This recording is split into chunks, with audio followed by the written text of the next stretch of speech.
Со 14 нови случаи денеска и 6 нови кластери само изминатава недела, состојбата со коронавирусот во Тетово станува алармантна. Дополнително загрижува и што мерките се помалку се почитуваат. Но и покрај ова тетовската градоначалничка смета дека на градот не му требаат построги мерки, а времето на карантин било поминато. Ние остануваме ангажирани за либерализација и ослободување на мерките, значи враќањето назад, не мислам дека во дадената ситуација евентуално би помогнало. Граѓаните со спротивни мислења на Арифи бараат карантини тоа што поскоро, оти состојбата со вирусот велат излегува од контрола. Тоа треба сите у карантин да бъдат. Зашто никој не ги поштува, ништо не поштува. Па Бога ми треба карантин затоа што не слушаат луѓите, младите и така. Цела Македонија требаше до сега да биде и пак треба да биде можеби. Поготово 20 на дена. Значи овој пикот што ни се зголемува сега, ова е страшно од нашето невнимание.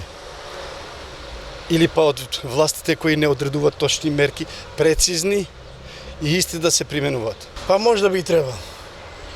Може да би требало затоа што не се почитува уопште. Треба да се пробуди свеста кај народот, што е малку потешко.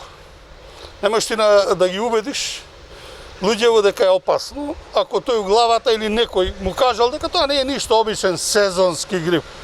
Ако беше сезонски, му пројде сезонава, ама не е така.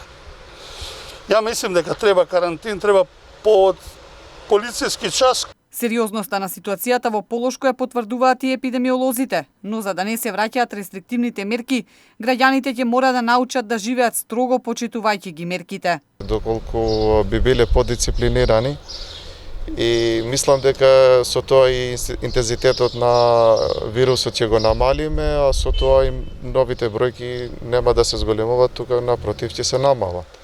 Така да од наша страна пак нашиот апел останува тоа да се носи маска, да се одржува дистанца. Поради зголемениот број ново заразени и нови кластери, кои од почетокот на пандемијата изнесува 31, за наредниот период се подготвува вонреден скрининг со зголемен број тестирања во поголемите жаришта во Полошко.